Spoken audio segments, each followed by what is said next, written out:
Hello, everyone. I'm Elsa from INNOSS Tech Lab. Today, I'd like to delve into a fascinating but often overlooked topic, the psychology behind Forex EA.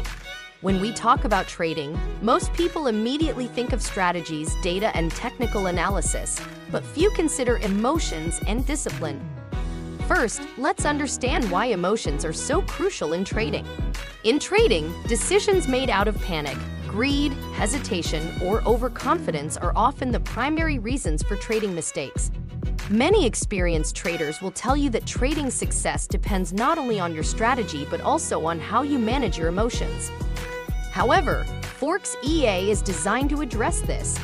As an algorithm-based automated trading tool, it is not influenced by emotions and consistently operates according to predefined strategies and rules, ensuring that trading discipline is maintained.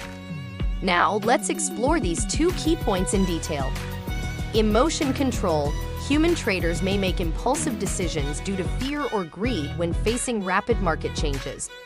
Forex EA, on the other hand, is entirely unaffected by these emotions, making calm decisions in all situations. Trading discipline. A successful trader needs to stick to their strategy, avoid overtrading, or chasing unrealistic profits. Forex EA ensures this through algorithms.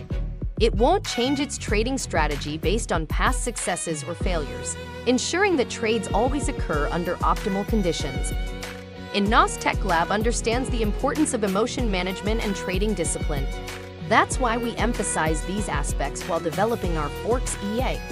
Our EA not only features advanced technical analysis and trading strategies, but also possesses a calm and resolute mindset.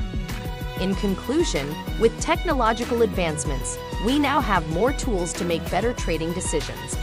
However, true success always stems from our understanding of and respect for trading psychology. Thank you for listening, and it's our privilege to grow together with you on the path of trading at INNOSS Tech Lab.